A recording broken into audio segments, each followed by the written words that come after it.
Assalamualaikum warahmatullahi wabarakatuh. Kembali lagi bersama kami di podcast KPU Kabupaten Balangan, Tajau Pemilu, Tanya Jawab Pemilu. Teman pemilih, kembali lagi bersama saya Bayu sebagai host pada podcast ini. Dan di hadapan saya sekarang ada narasumber. Beliau adalah Bapak Kadarisman, Esos MAP, dan beliau putra asli Tanjung, ya. Betul. Lahir di 19 April 1979, S1 Divisi Pol UMPR 2004, S2 Divisi Pol ULM 2021. Beliau merupakan juga penulis opini politik di berbagai media Kalsel dan Kalteng. Kemudian juga dosen luar biasa di STIT dan Stikom. Teman pemilih, kali ini kita akan berdiskusi mengenai makna dari pemilu sebagai sarana integrasi bangsa. Oke Pak Kadarisman, tentunya ini merupakan podcast kedua bagi kita di KPU Balangan sebagai alat sosialisasi kepada masyarakat. Siap. Dan tema yang kita ambil untuk di episode kedua adalah tentang sarana integrasi bangsa. Jadi bagaimana pemilu ini tagline-nya adalah sarana integrasi bangsa dalam tahapan yang sedang kita laksanakan ini. Mungkin Pak Kadarisman ada memiliki pandangan tertentu dengan tagline oleh KPU ini, Pak? Ini tagline nasional ya? Iya. Oke. Jadi tagline ini adalah relevan dengan isu-isu di kepemiluan kita. Karena kalau kita bercermin dari pemilu-pemilu sebelumnya, maka bahwa pemilu sebagai sarana integrasi bangsa ini sangat relevan untuk diusung di pemilu 2004, ya kan? Ya, untuk mencegah polarisasi terjadi semakin besar dan semakin merugikan substansi kehidupan kita berbangsa bernegara. Nah, jadi pemilu itu sejatinya adalah sarana pendelegasian kekuasaan dari rakyat untuk menuju kehidupan yang lebih baik. Ya kan? Jadi pemilu itu mesti dimaknai di mana suara Tuhan, ya kan, didelegasikan untuk membangun kehidupan berbangsa dan bernegara yang lebih bermartabat, berkeadilan, berkesejahteraan, dan menjadi lebih baik. Nah, karena suara rakyat itu kan suara Tuhan, suara Tuhan. Nah, maka landasan-landasan filosofis itu adalah tidak mungkin kalau pemilu itu menjadi sarana yang bertolak belakang atau disintegrasi atau memecah belah atau kontraproduktif daripada tujuan pemilu dan demokrasi itu sendiri. Saya rasa itu makna daripada pemilu. Oke. Karena kan selama ini yang kita lihat di luar negeri tentunya, apalagi yang terbaru misalnya kayak di Amerika Serikat, ya, betul, Amerika.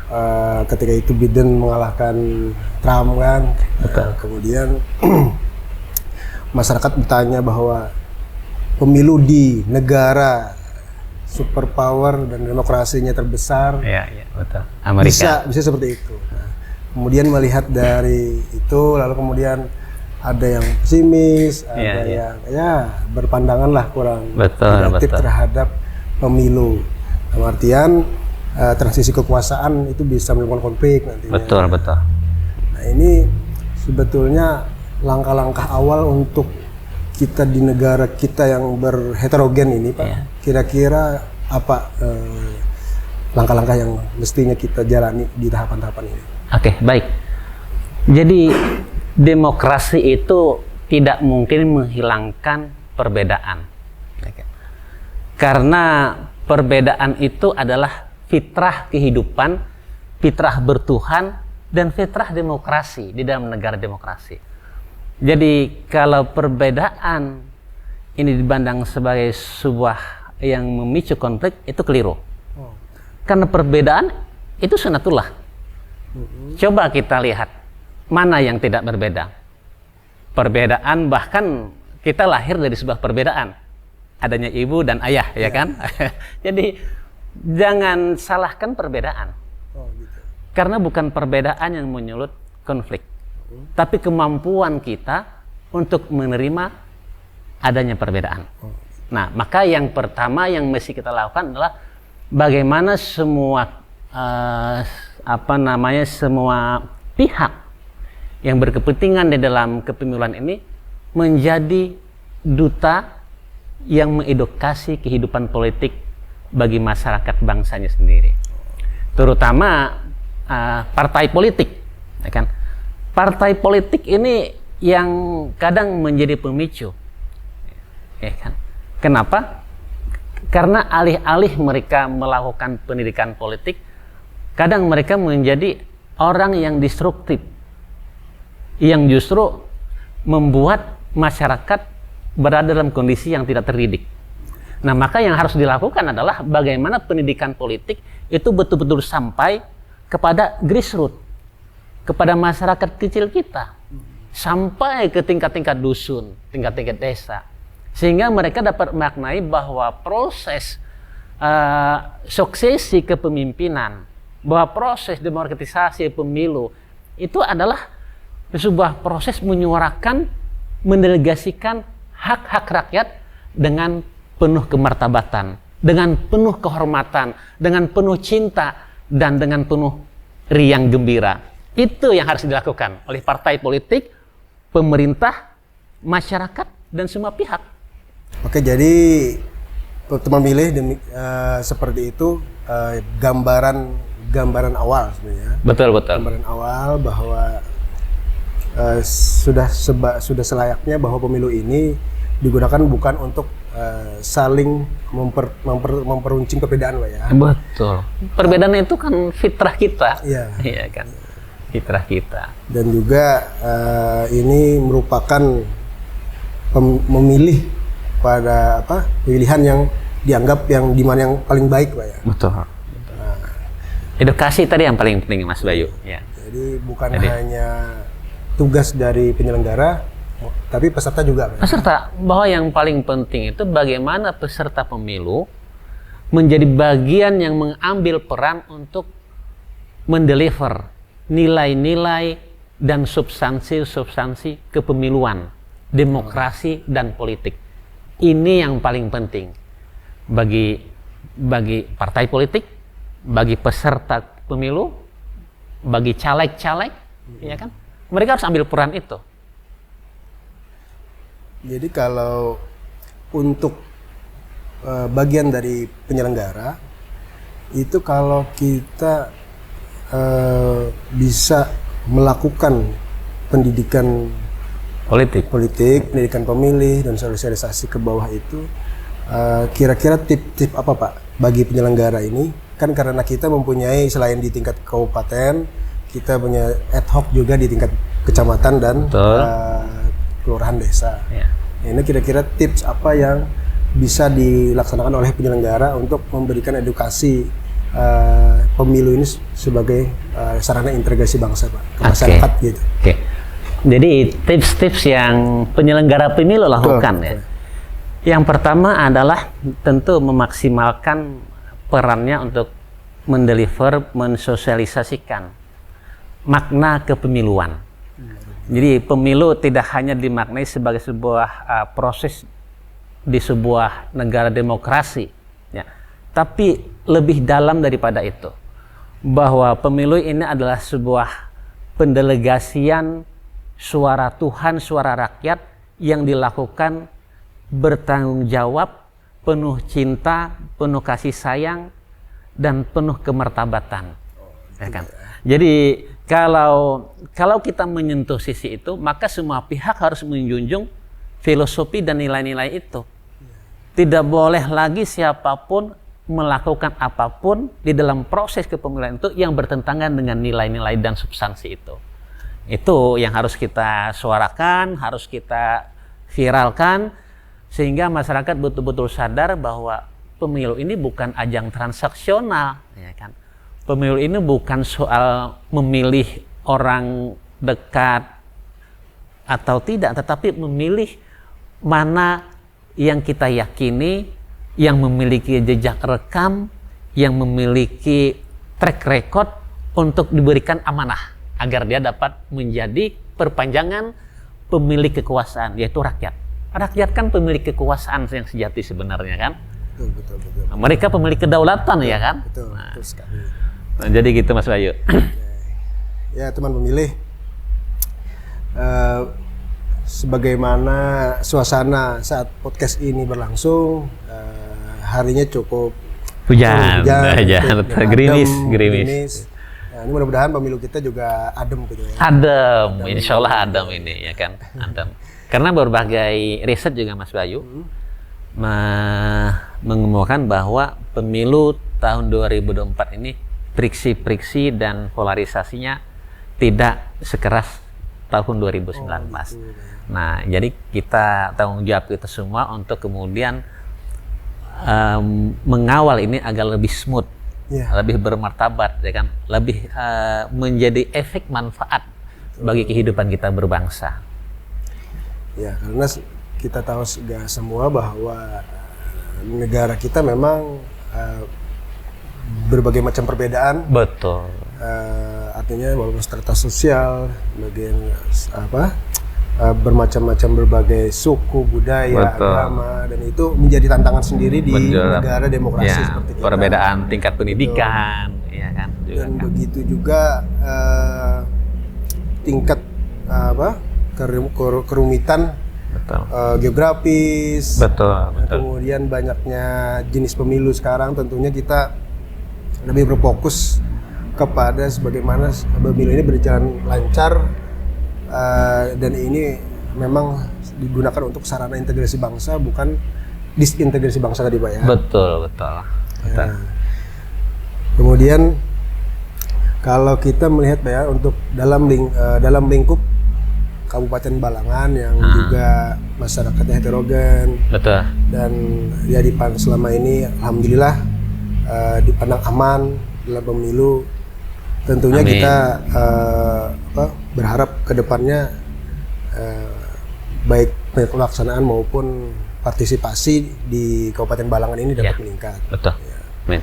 Dan dalam tahapan ini Pak, dalam tahapan pemilu, kira-kira sejauh mana posisi dan peran tokoh-tokoh di Kabupaten Balangan ini untuk juga diberdayakan atau berpartisipasi dalam rangka tagline sarana integrasi bangsa ini Pak. Oke, betul. Jadi di dalam teori-teori ilmu politik itu ada yang namanya disebut dengan sumber-sumber kekuasaan. Nah, salah satu sumber dari kekuasaan itu adalah figur-figur tokoh yang ada di Banua. Katakanlah misalnya guru, tuan guru, ya kan. Kemudian tokoh-tokoh spiritual lainnya, Pak Pendeta, misalnya kan, pastor, misalnya kan. Nah, kemudian ada lagi tuan haji, Pak Haji Anu, Pak Haji ini, ya kan. Nah, kemudian tentu saja yang tidak bisa lepas adalah tokoh-tokoh yang menjabat di kursi pemerintahan kayak kepala desa, ketua RT, segala macamnya. Nah, ini yang mesti menjadi sasaran, yang menjadi rangkulan bagi kita semua untuk membantu mendeliver nilai-nilai kepemiluan ini. Nah, karena mereka punya pengaruh. Nah, ini tugas kita, bagaimana menyampaikan pesan-pesan ini melalui tokoh-tokoh tadi. Karena bagaimanapun mereka adalah sumber dari kekuasaan itu sendiri. Ya kan?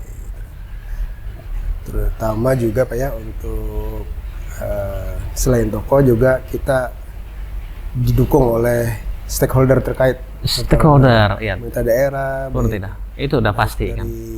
institusi TNI, Polri, Iya, dan betul. ini alhamdulillah selama ini kita mendapatkan dukungan, artinya dalam pelaksanaan tahapan. Tahapan mau ya.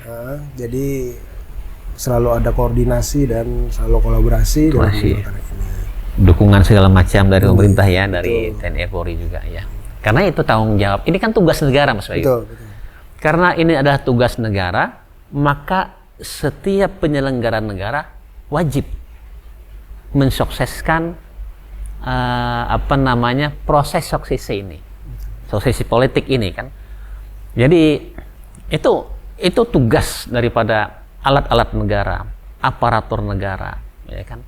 Karena mereka memang keberadaan mereka itu memang ditugaskan untuk itu. Jadi kalau ada kemudian instrumen penyelenggara negara itu tidak berpartisipasi untuk mensukseskan hajat 5 tahunan rakyat ini, maka kita bisa cabut itu haknya sebagai penyelenggara negara. Ya, itu teman memilih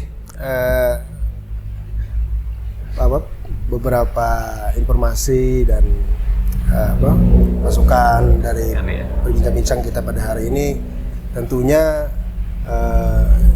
membawa harapan besar bagi seluruh rakyat Indonesia, terutama masyarakat Balangan, karena ini pemilu serentak pertama.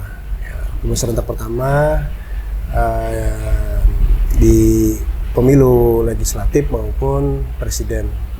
Nah, kemudian di tahun yang sama juga nanti insya Allah kita juga melaksanakan pilkada. Ya, betul. Ini tentunya dalam dua pemilu yang beririsan, Pak ya. Betul. Dua pemilu dan pemilihan beririsan di tahun yang sama itu memerlukan tenaga besar dan perhatian besar. Betul. Di tahun-tahun yang dianggap genting, ya, rawan. Ya. Oleh karena itu tentunya kita perlu terus melakukan komunikasi, koordinasi ya, dalam kan? rangka tadi mewujudkan sarana ya. integrasi bangsa dan betul. mencegah bagaimana suksesi ini bukan disintegrasi, betul. tapi kita memberikan kekuasaan dengan cara yang legal dan kemudian dengan proses yang damai. Proses yang bertanggung jawab. Iya kan? Betul.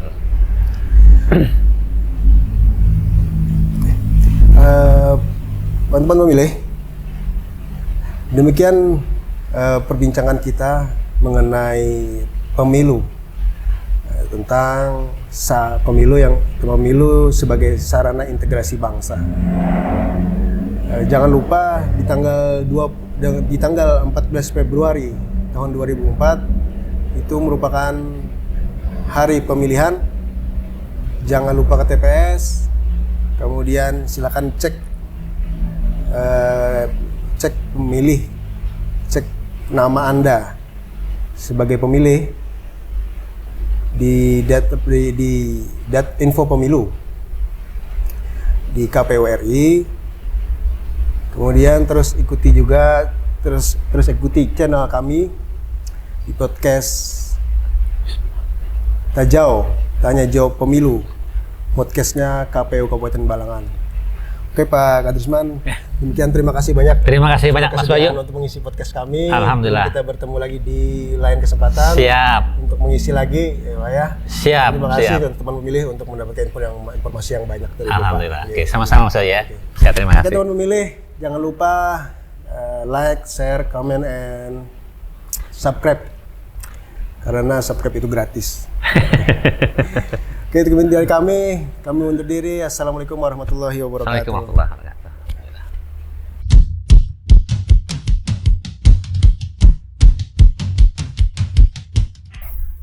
Bismillahirrahmanirrahim. Assalamualaikum warahmatullahi wabarakatuh.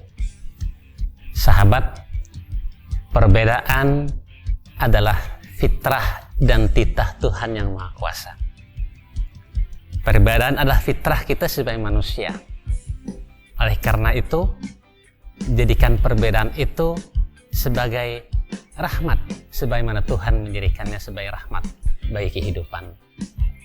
Bukan perbedaan yang menjadi sumber daripada perpecahan, tetapi ketidakmampuan kita untuk meletakkan dan menjadikan perbedaan itu sebagai sebuah penghormatan bagi diri kita. Itu yang menjadi problem persoalan kita. Oleh karena itu, penting bagi kita untuk menjadi bagian pribadi yang mampu memberikan penghormatan atas setiap perbedaan, agar setiap perbedaan itu dapat dimaknai sebagai sarana kita untuk mencurahkan perasaan cinta dan kasih sayang kita kepada setiap makhluk Tuhan. Terkait dengan politik, politik tidak pernah mempersoalkan perbedaan, tetapi politik menempatkan penghormatan atas adanya perbedaan. Jadikanlah politik, jadikanlah demokrasi, jadikanlah proses kepemiluan dalam kehidupan kita berbangsa dan bernegara sebagai sebuah proses untuk memberikan penghormatan atas suara Tuhan, atas suara rakyat yang berpesta untuk menyambut suksesi kepemimpinan bangsa dan negara kita. Mari sambut kepemiluan 2024 ini dengan perasaan yang bahagia, terhormat, dan bertanggung jawab sebagai sarana integrasi bangsa dan negara kita. Wassalamualaikum warahmatullahi wabarakatuh.